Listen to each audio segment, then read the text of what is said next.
What's up, guys? Trizzy and Leah here from the Ticket to Anywhere podcast. We are two voices, two views, and two ways to adventure anywhere. From anywhere. And today's episode is a really cool one about the 14-year difference in the first time we went to New Orleans versus how we were in New Orleans a few weeks ago in 2022 for Wanderfest by Wanderful. So this is an interesting one because we're very clearly very, very different people back then and more disposable income now. Went for an amazing festival now. It was conferences both times. But listen to the episode to get a more in-depth view of what the differences were and how we were different people. Seriously. Yeah, it's a lot of fun. What you drinking on? So today I have some special coffee. Sad to say it's not New Orleans coffee, but it is from the Seattle Roastery, Starbucks Seattle Roastery up there in Seattle. So really cool place to visit. And this is my morning cup. Very happy about it. And your tea for today, Trizzy? I have Okinawa Milk Tea. Okinawa is a region in Japan, and it's just black tea mixed with milk and some sweetener. But I have a packet of it, so I just pour it in the powder. Put some hot water in it. Ooh, super Shabam easy. Bam. Super easy. Yeah. Cheers to our Cheers. 39th episode. 39! Almost a 40! Hey there, it's Trizzy and Leah, your hosts for the Ticket to Anywhere podcast. We created this travel podcast for you, who's just as obsessed with exploring the globe as we are. We each travel a different way and even have different work schedules. But every episode, we aim to widen your worldview, inspire you to consider a destination near or far, or learn from others. With us, you can adventure from anywhere. Keep in touch with us on social media at Ticket2 Anywhere Podcast. Remember to connect with us on Instagram, Facebook, Twitter, and TikTok. Never miss an episode by subscribing to Ticket 2 Anywhere Podcast on Spotify, Apple Podcasts, Google Podcasts, Stitcher, and Pocket Casts. And hit subscribe to follow our visual podcasts on YouTube to keep up to date on our channel. If you find value and enjoy our episodes and special guests, please rate us and leave us a review on Apple Podcasts. It means the world to us and helps others find us easier. You can also leave comments or reviews on our YouTube channel or Facebook page. Be sure to search for Ticket 2 Anywhere Podcast. Take a screenshot of the episode you're currently listening to, share it on your socials, and tag us. Or send this episode to a friend if you think it'll be helpful for them. And if you'd like to support us by monetary means, you can do so by buying us a coffee at buymeacoffee.com/Ticket 2 Anywhere. We were in New Orleans for Wanderfest. And this was to meet all the friends that we met virtually online in the travel community. And it was so nice. It was just like so inspiring to hear everybody's story, to know if they're full-time creators or if they're balancing a 9-to-5 like we are. And yeah, all of them just gave me that push to really like strive for what I really want to do. Yeah, it was a very inspiring weekend. Very cold, which put a damper on Saturday. We had a tornado warning. And a tornado warning the night prior. I can't do cold. I don't do cold. Like, it actually makes me miserable. So I have a good balance at least. I had my hot hands, so that and you're from safe. the cold. You're from the. I mean, your blood has thinned out. Yeah, but you are from the cold. So okay, so let's talk about this episode is 2 decades. Between visiting a city, right? Yeah. A certain city. So we're going to talk about the first time we were ever in New Orleans. And what was that for? That was for another conference, but it was a marketing conference, the American Marketing Association, which is a college organization that we met through. Yeah. We met. That's how we met. We were marketing nerds in college, which really meant we partied all the time. Basically. Yeah. There was a year when I think I was vice president of the club, and somebody was like, all you guys do is just party. Yeah. Like, I think within all the College of Business Administration at Long Beach was like every single, business function, but marketing was always known to party. And we were proud of that. Yeah. I was proud of it. Right, because when you're in the real world, that's how you network too. Like when you go to these marketing events and like corporate events, they party. They do party. Open bars. Yep. Yeah. And so we were young when we went to New Orleans. Like, were we 21? I wasn't 21 yet because I went in 2008. So what years did you go? 2008. March 2008. So literally 14 years. Literally 14. Okay, so it was 14 years. Yeah. But you went twice, right? No, I just went once.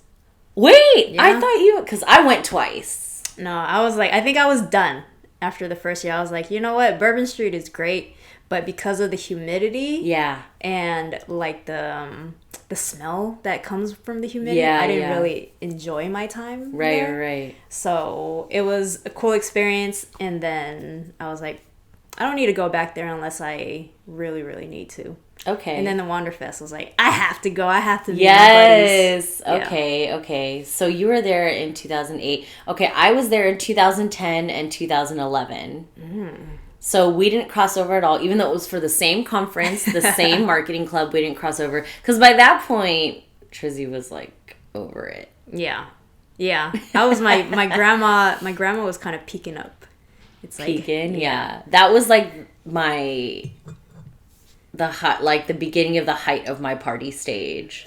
When I was like really getting, I was like comfortable in my own skin. It was my last couple years of college. I was like, we were transitioning to the real world. I had like solid groups of people in my life and was like, a little bit more money because we've been working part-time while going to school. So I was like, all right, let's do this, New Orleans. And I was on like the executive board too. Right, yeah. So I had like leadership positions within the organization, and we'd go to this conference. It's a collegiate conference. Yeah. We'd go every year. We'd submit awards. We never won awards. I remember You guys did it? We won a handful. Okay, so maybe I was the problem. But you were on the squad when I was EVP, right? Yeah. But like the last few years, we didn't win any awards. I mean, we submitted for them, and it was funny because at the conference, we were always the most lit school. We may not have won any awards, but the West, California knows how to party. So, West Side. And that's what we were known for at the conference was like just being the most hype, but we never won anything. But then we got to meet other people from like different college chapters as well, which was some so of them fun. are still friends too. Yes, so. I'm definitely still friends with some of them. Some of them have gone on to do amazing things in Boston, Chicago, all around the world. Wow. So it's really cool. Yeah. Like, so where do you remember much outside of like the conference in the hotel in Bourbon Street? Like, what else did you do? In 2008. See, here was the difference why I enjoyed the second time, and we'll get to that too. Yeah. The first time I had opportunities to do tours, but I didn't have a lot of money. So I was like, I'm just going to skip out on doing tours. So I just walked around the city by myself. And with that, it was great, but you don't really get to hear about like factual, historic like notes and like the culture of it, the music, where it came from, the origin. And that was what I missed out on the first time. And there was a big difference. Yeah. So it's interesting because I get that. And like when we're broke and poor and in college, like there's nothing you can do about that. So it's interesting though because the first two times I went, I mean, obviously we did lots of Bourbon Street. Yeah. But we did Frenchman Street back then too with all the jazz clubs. Nice. And then one day even we took the cable cars and we went like uptown. We went to like the big city parks, and we went to Tulane University. What? And we just walked around because we were in college at the time too. So I was like, we'll blend in pretty easily. But then someone's like, "Yo, let's go sit in a class." I was like, "All right, that might be taking it a little too far," because they were like it was like a Tuesday. They were like in session. So we actually went to a university as university students. I remember the park was stunning. But both times we were there, the first time we were there, they were having a street food festival. And the second time we were on some street that wasn't Bourbon, but close to it in the French Quarter. Yeah. And the second time I was there, they were actually having a beer festival in Jackson Square. So we went to that too. Yeah. So I actually did quite a bit outside of the conference, but that's because we weren't winning any awards. So we didn't need to be at the conference. Nothing to prove here. We did so many like team building activities in the conference, and like good. it was just funny because we're like, nope, we didn't enter. Let's not go. We didn't enter. Like, and I just remember we'd be out all night and wake up early AF the next day, and I would like get dressed up for the conference. I was in like heels and a dress. I was like I was like, for what? To not win any awards? To go to breakfast? I was dressing up to go to breakfast, girl. Right, yeah. Yeah, so, you'll see me in clothes that I don't wear anymore. blazer. And a popped collar. Basically. A popped polo. Yeah. That's literally what you were doing. So it was the popping my collar era. What, like, food and drinks did you have the first time you were there in 2008? Gosh, what did you eat? Hilarious story. Yes, I want to hear. So we went to this, man, I really wish I remembered the name. So back in the day, obviously, I still did not eat seafood. I was more closed-minded. And we went to this place. Everybody was just getting seafood. And the only thing that I could eat were these meat pies, right? Yeah. And it was an appetizer, but I didn't realize it was on the appetizer side. Okay. So I was like, oh, and it was $8. I could afford it because all the rest of the stuff was just expensive. Like, so expensive. Yeah. Again, college student. So I ordered these meat pies, and when it came, it literally was this small, and it had like 8 or 6 of them. And like, I was like, pop it in your mouth, bites. Yeah. And I was like hungry for the rest of the time because I couldn't eat anything. You didn't want to get another order of meat pies? No, because I was broke too. I'll just deal with this. Oh my god, and no one offered you their food? Nah. Well, I wasn't really openly like, I'm broke. Oh, yeah, of course. Yeah. Like, oh, okay. But now I'm open. I'm broke. But she's still going to New Orleans. Yes, exactly. Okay, so you were they any good even? No. I think it was just me in a bad mood. Oh, yeah, bringing that energy onto these small meat pies when it wasn't their fault. It wasn't their fault. Yeah, this place had like a floor to do line dancing as well. I wish I remember the name. Was it in the French Quarter? I think so. Okay. Yeah. Interesting. Because I don't remember hopping into a taxi, getting to places. Everything was like walking distance. Yeah. And then the first time we were were you at the Sheraton also? On Canal Street? Heck no. We were in this dingy hotel. Really? Scared the crap out of me. I thought a ghost was going to take me. Oh my god. They were the New Orleans spirit. Yeah. Well, I stayed at the Sheraton both times because that's where the conference was.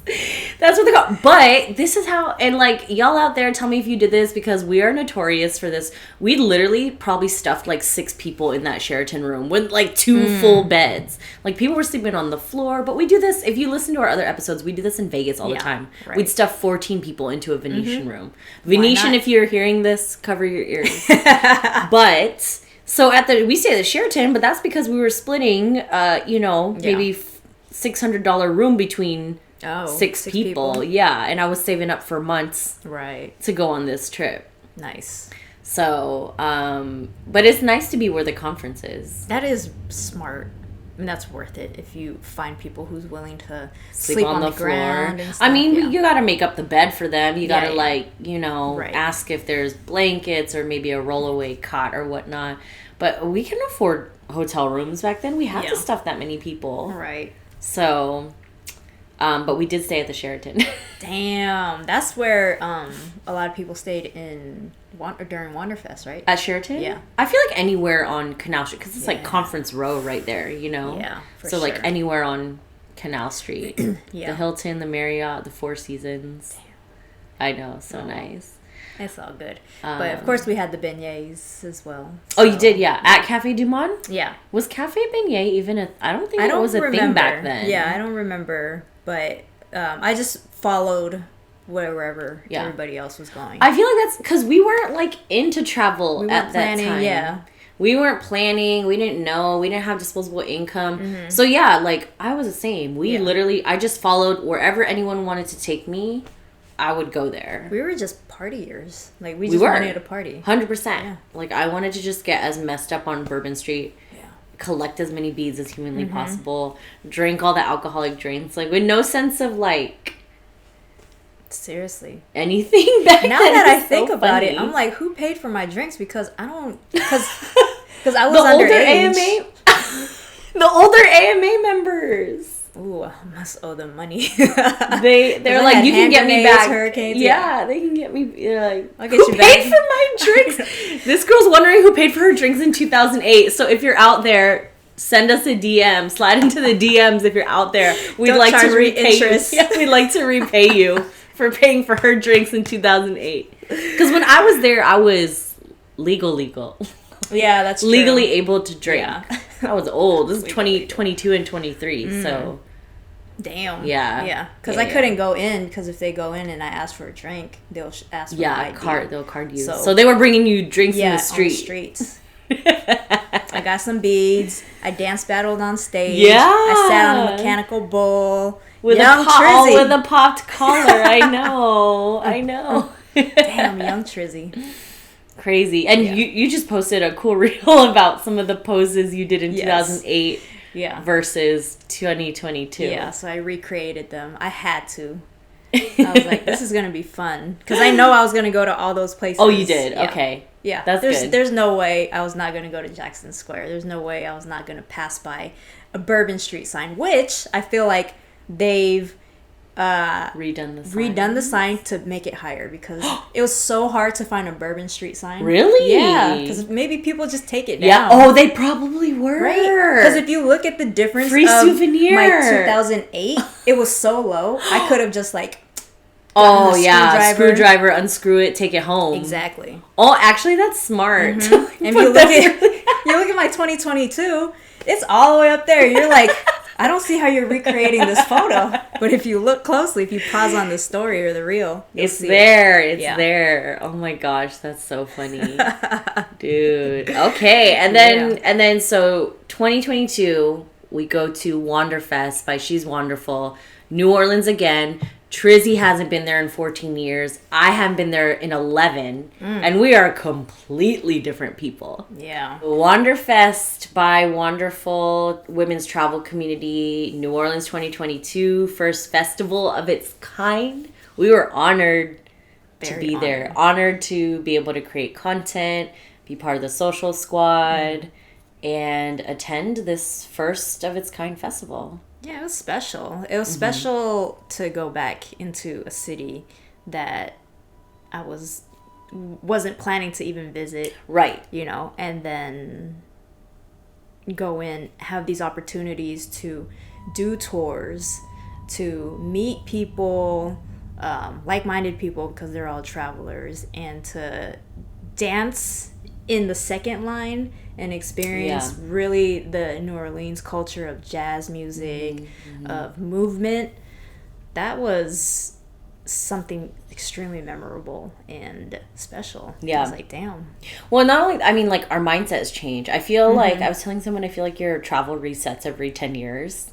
Like, you don't know a place if you haven't been there in 10... Does that make sense? It's true, yeah. Like, it's the same with me in Hawaii. I hadn't been in 11 years prior to this year. Yeah. And I felt like, I don't know the islands anymore. And it's the same, like, I don't know New Orleans anymore. Right. And we're working professionals, much more disposable. All the disposable income in the world. So we didn't care what kind of money we were spending. You know, it was so different. We're different people. We have more money, like, first and foremost. Yeah. And then going for, like, a very specific festival... You know, traveling with people that are the same mindset, and definitely not going with the purpose of getting smashed on Bourbon Street every night. In fact, quite the opposite. I don't know about you. I did like 2.5 nights. Okay. And the last night, my voice was toast. I told everyone I left it on bourbon. So I didn't even go out. I just went to the burlesque show, and that's it. So yeah, Wanderfest, I honestly thought... My favorite part was the excursions. Yeah, I thought so too. The ability to, like, you can fly in early or leave later and come on these, like, group tours and bike tours and kayak tours and hang with people you've never met before the conference even starts. Yeah. And get to know the city, get to know that part of Louisiana. Right. So I did the kayak tour, the swamp tour. I wish I did that one. I feel like you guys would have liked it. Yeah. Honestly, like, because people are like, oh, swamp is kind of nasty. And someone even joked around that, like, they're like, Honey Island, that does, like, one of the cab drivers, he's like, Honey Island doesn't exist. He's like, I'm pretty sure they just pushed you in a puddle under the freeway. Because we were, like, under the swamp was, like, under the 10 interstate, like, above the water. But it was so relaxing because we were doing it, like, 9 a.m. on a Thursday. Weather... perfect, like 72 degrees and sunny. Yeah.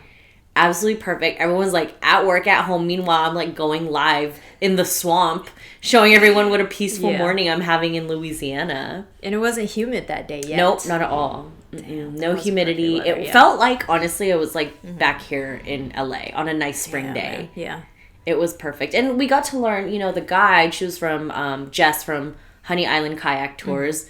Fantastic. Like, super knowledgeable about the foliage and the animals and, like, just, like, the sediment even, like, and how things have been there for a long time. Like, you could tell she really cared about the community and the earth in that area. That's what I love about the guides. You would have appreciated about their city. They care about 100%. the earth, environment. Yeah. That's why they're guides. Yeah. Like, why else would you be one? Because that's laborious work. That is hard work. That is. To carry a sentence, to carry like like a novel with you of the city, and to have to express it to others, and hopefully that they understand and appreciate. And get them excited about it. Like, you're passing your knowledge on. Like, that takes a lot of skill. So, shout out to all the guides out there. Yeah. Sorry, that's hot water. That means it's ready. Providing the background music for us. We're gonna get flagged by YouTube. Johann Sebastian Bach is gonna... That's my music! Why is it playing a whole, like, orchestra? Anyways. And then after that, I biked around. We tried to go on a formal tour. It didn't work out with that tour company, so we honestly called up Flambeau Bicycle Tours. They have a 5.0 everywhere, and I see why. Beautiful bikes, beautiful store, best customer service I've ever experienced in your life. This is not an ad. They have not paid me to say this. But I was like, it's very rare for people to get straight 5 stars anywhere. And I was like, why do they have hundreds of reviews and 5 stars? Wow. And you go to the shop and you see why. Like, coolest people, super helpful. And it was so fun. And, like, even in Maria's portion of her episode last week, she's like, all I would do is just bike around the city. I'm like, me too. Right. So, and we... As our little biker gang, we interrupted one of her excursions. The Voodoo Tour. Which was funny because during that time, it was just kind of like a break. Brief break. So it was okay for Christine to be honking. Thank goodness, Christine. No. Because I was like, oh my God, like, don't, she can't be a girl. Yeah, for real. That's funny. The Voodoo Tour was so eye-opening, mind-blowing. I did not expect it to be like that. I went in to New Orleans thinking this Voodoo Tour was going to be talking about the scary dolls that you prick. Yeah.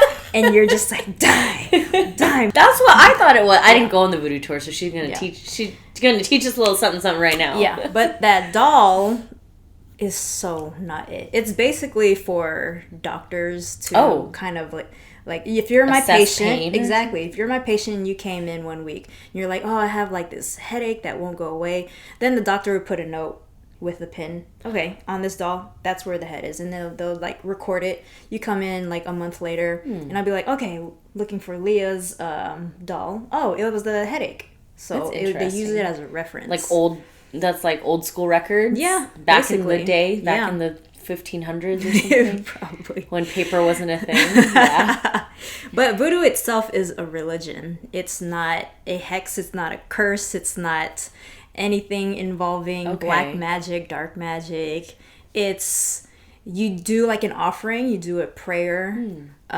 We did one by a tree. And the cool thing about these offerings is like it's out in nature. Every Sunday, the family of our tour guide, Roby, him and his friends and family, they get together and they do this ritual, and they invited us to go to go back to that park, Armstrong Park, to check it out. But of course we had Wanderfest, so we weren't able to make it, and it was on the other side. So then where did all this pricking, the brujeria, come from? Where did that come from? Hollywood. Really? Yeah. All these movies, all these medias, they like try and, make voodooism dark. Oh, okay. I was like, where did all this so not it. Yeah. That's so crazy. Yeah. Okay. So it's just like you're praying to God, you're praying to Buddha. They have somebody that they believe in too. I wish I remember their name, but did you go on any other excursions? We did the bar crawl. We did the bar crawl. We did a bar crawl on Saturday night. Shout out to Seeker for hosting that. That was pretty cool. That was fun. Because we were able to record our podcast episode from 2 weeks ago on that bar crawl, which was awesome. Like, night crawl. And it was hilarious, too. If you haven't checked it out, please go back and check out episode 38. A weekend in New Orleans for Wanderfest. Great episode. This is our follow-up episode to that. Yeah, just us two, because we didn't interview each other. But I didn't really do anything else. We toured the city ourselves. Yeah. Like, after we did the Voodoo Tour, the next day, we kind of visited back those places. Oh, okay. Where the colorful buildings were, and back to the tree that we did the offering. So, very cool. Yeah. But I was proud of her because she came out at night with us. Granny Triz came out. Triz. I didn't even get my run in New Orleans. Oh, you didn't run at all? I didn't run at all because I couldn't wake up. I could, yeah. But I was proud of you. I was like, she came out and she came in night owled with us all. She thought I Irish goodbyed. When? When did I? And you sent me a mean WhatsApp with you and Ava. Insert clip here. Oh my gosh, I did. And then she was in the... Actually, it's even better because she was just in the bar next door. Because you guys were in the lobby bar. Yeah. I was she was in like the hotel bar. Yeah. We were just acting a fool in the lobby. That's what we were doing. Filming TikToks in the lobby. I know. Yeah. It was so hard to orchestrate, like filming that TikTok. I was like, why is this so difficult? There's only 10 of us. Only 10 of us. Only 10. It literally took us like 10 minutes to set up. I'm like, you guys, this shouldn't be taking forever. I know, especially if it's one move. You just go down. Drop it down low. And then we didn't even finish. We did it once at the hotel, once on Bourbon Street. Oh, I was wondering where that video is. But it's on Caitlin's phone. Oh, okay. Caitlin, if you're out there, I have no content. We need to finish the TikTok. I know. Next time. At TravelCon, we'll finish the TikTok at TravelCon, Caitlin. But I mean, New Orleans is like definitely known for its nightlife. But I feel like I'm on, not the decline, I'm on like a plateau with nightlife. Like, do you know what I mean? I'm just like, I enjoy rest and You're more of the late evening rooftop bar. Oh, I'm for sure the dinner, drinks, rooftop bar kind of gal. Like, I feel like these days I'm turning into a pumpkin at midnight and I'm like, gotta get home, Cinderella. Gotta get home. Those glass slippers ain't gonna last forever. No. Oh my God. Yeah, Friday. I mean, we did a bunch of one-off, like some cool markets. Yeah.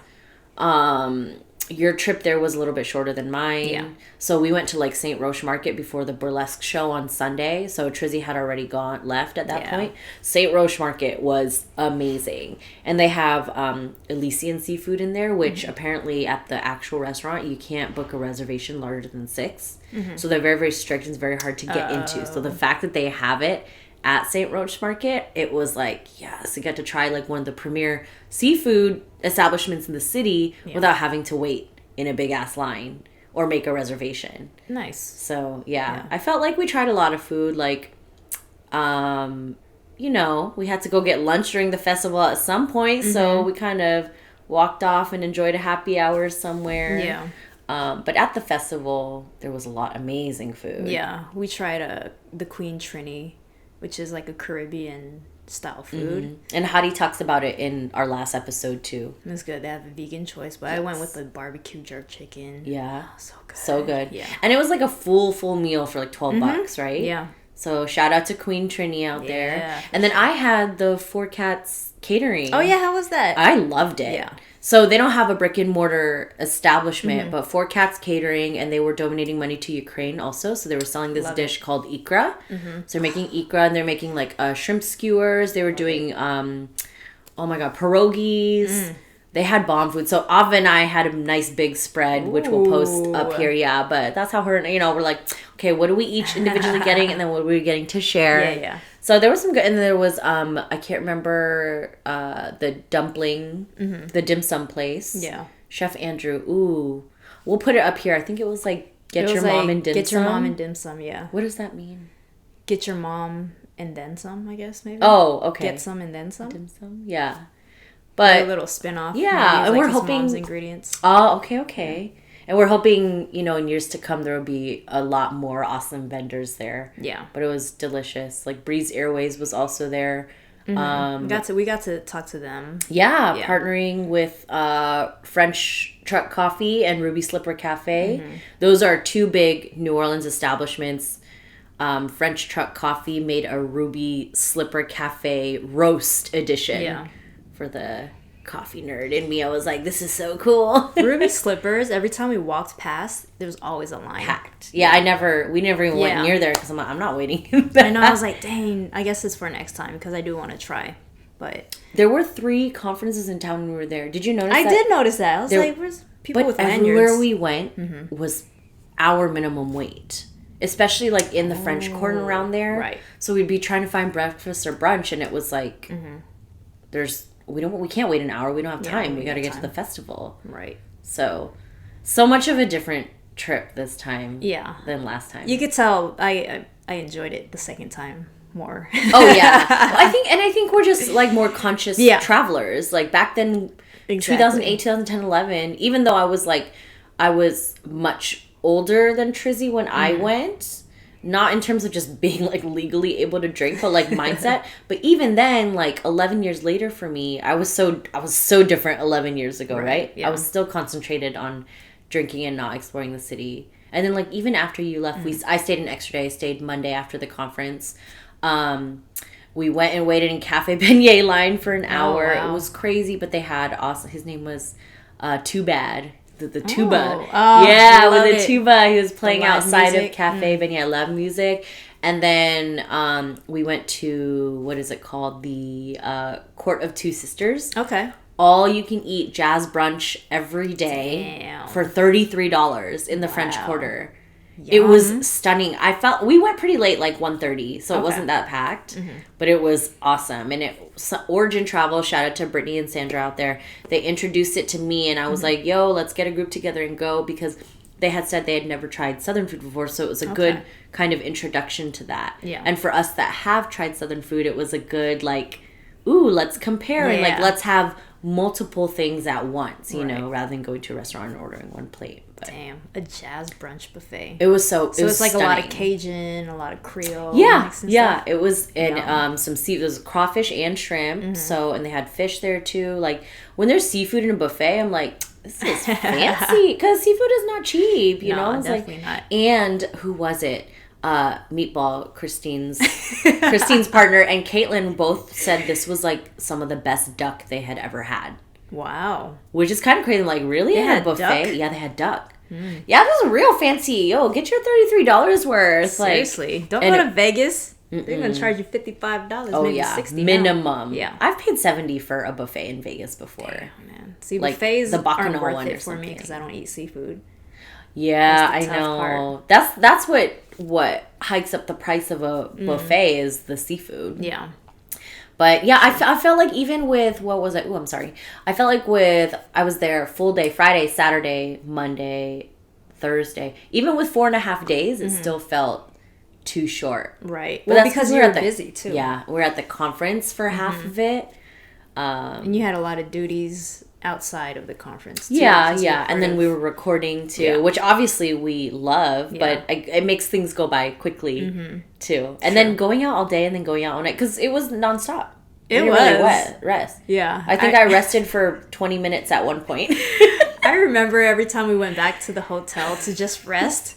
I was like, this is not enough rest because I'll have to get back up and meet up with them. And I was like it would never, it'd be like, okay, I can just like, I can sit for 20 minutes. That was like the resting. Because you can't even like get through one REM cycle in that amount of time. Like you're just falling asleep in 20 minutes. So. Yeah.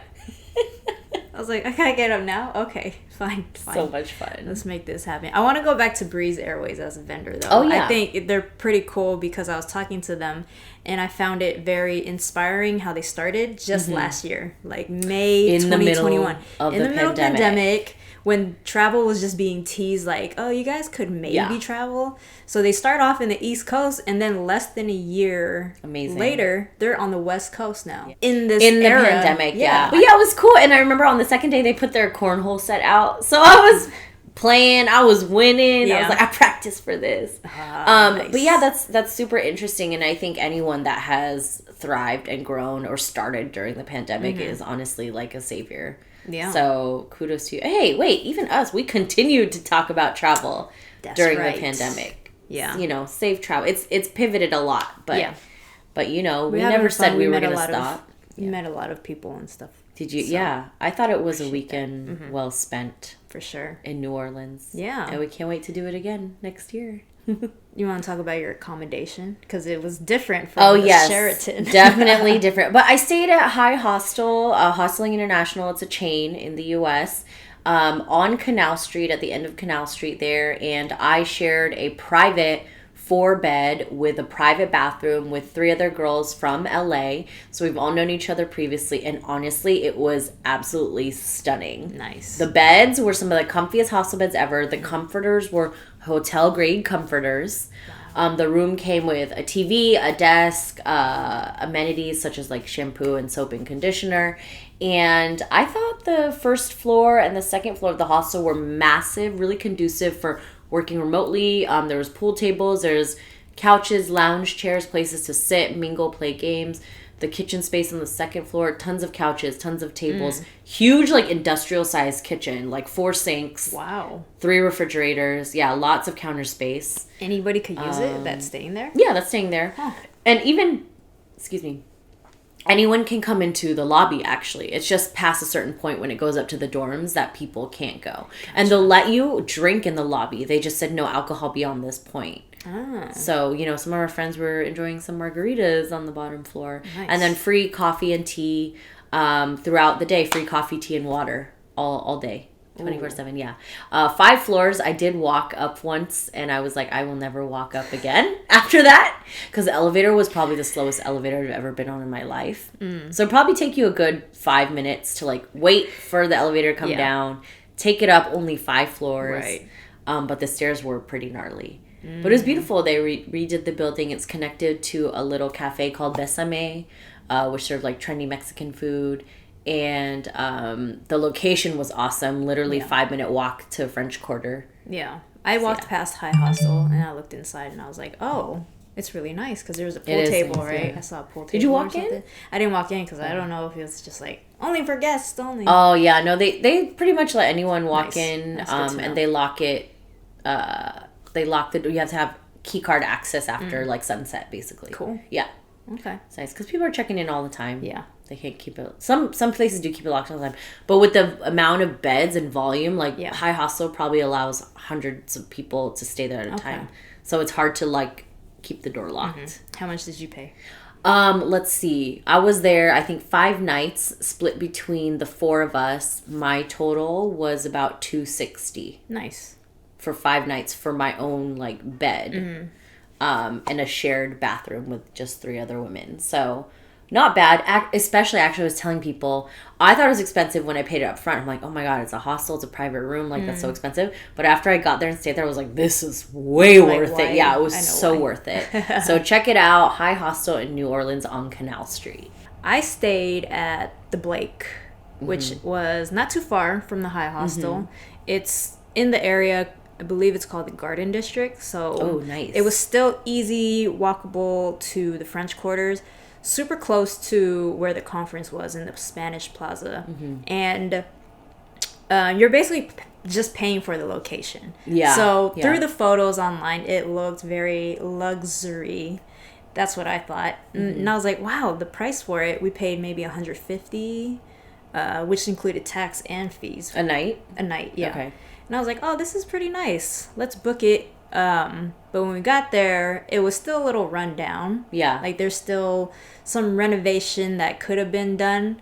But like I said, you're paying for the location. Yeah. But the staff, love them. Okay. They're very helpful, very so Southern hospitality. Like, all you need is a comfy bed, right? Luckily, they had that.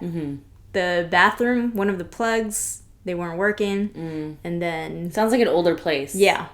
But the bath, it was still clean, you know that things were clean, but it's just not what you see in the reviews or online. The photos looked old to me, no offense. Really? I mean, no, if it's not your hotel, you don't care. Yeah, to me, because the website was outdated. I was like, why is this website look like it's from 1994? Yeah. I don't know.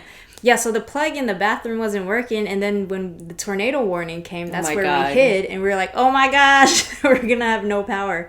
But obviously, tornado warning wasn't that big of a deal. Yeah. But we're from LA, so we were tripping. We only deal with fires and earthquakes over here. So. Yeah.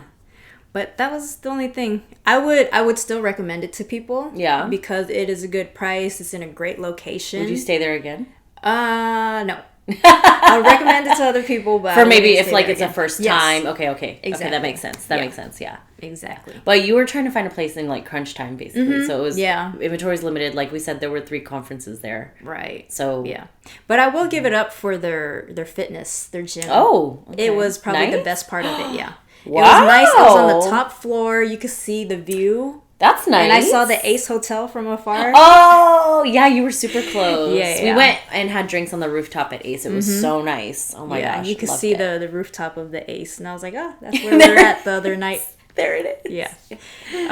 And cool. apparently the street that they're located on is where the Mardi Gras parade goes through, because they were still having the bleachers out. Oh, wow. And you could tell that they're trying to slowly clean it up and stuff. Yeah. So if you're going for Mardi Gras, that would be a great hotel to stay at, because you get like a view of it. That's actually really good to note. I don't ever want to go to New Orleans during Mardi Gras, actually. No. That's just not my thing. We went a week. Wanderfest was a week after Mardi Gras ended. And then even in college, it never coincided with Mardi Gras. I think it was just, they knew it was too expensive to host a conference there during that time. Oh, hell yeah. So we're college like, students. and like people wouldn't go to the conference. They would just be Mardi Gras partying all the time. I think that'd be so that, I loved hearing the differences between New Orleans 14 years ago and New Orleans now. Very, very different. I mean, that's like half our lives ago. I would say like the top thing that I would suggest for anybody to do is to purchase a tour when you're in New Orleans. Yeah. I've never went to a city and felt like they had such culture, such history, such art, music. It's like a big story to tell than New Orleans does. So always go with the tour when you're visiting. I definitely think so. I'm going to go with Maria and Caitlin on this one. Ride a bike around the city for sure. Because I felt that they weren't rude, like LA drivers, to be honest. Like they understood pedestrians. What? You really think that? Oh, when I was on the bike, I was fine. And we were biking. Well, we were also biking between like 3 p.m. and 4:30 p.m. So maybe it wasn't like that crazy. No, I don't know. But we didn't experience any rudeness. Oh, well, that's nice, because every time I try to cross the street, they on don't like wait. Canal, They don't wait for That's the true. pedestrian. I feel like pedestrians, they don't wait. Bikers may be different because you're moving a little faster. Gotcha. We were moving pretty quick. But it was really fun. And to rent a bike for the whole day is like $30, $40. Nice. Like, I mean, it didn't sound that expensive to me. I was like, to go anywhere you want. And obviously get the cable cars to wherever you can. That goes to like there's like the little trolleys. They go to like the Garden District. Yeah. They can go uptown as well. And really just be open to trying new foods there. I know you don't like seafood. I was teaching some people how to try oysters, but there's a lot of incredible, amazing seafood out in New Orleans. And I think, it should be given a chance because they cook it and they fry it and they steam it and do whatever in many different ways down there. There's a lot of ways to have the seafood. So I was this close to trying the charbroiled oysters at Acme, but because I had taken a few sips of the mint julep that I had prior, which was extremely strong. Oh yeah. I was like, I don't think I could try this oyster. You're like, I don't think it'll work. Yeah. Because between this alcohol and the fact that I don't really like seafood in the first place, I'm gonna be in the bathroom if I try this oyster. Yeah. All good. But yeah, those are our best recommendations for New Orleans, and we hope you can get there soon. Whether it's for Wanderfest or whether it's for just your own personal trip. Yeah. Thank you for joining us on another episode of the Ticket to Anywhere podcast. Don't forget to connect with us on Instagram, Facebook, Twitter, and TikTok. If you love travel as much as we do, hit subscribe on our YouTube channel, as well as anywhere you listen to podcasts such as Spotify, Apple Podcasts, Google Podcasts, Stitcher, and Pocket Casts. Thank you all for your support so far. When you have the time, please leave us a review on Apple Podcasts. We love to hear your thoughts and feedback, and it'll help others come across our episodes and hopefully be inspired to travel and adventure anywhere.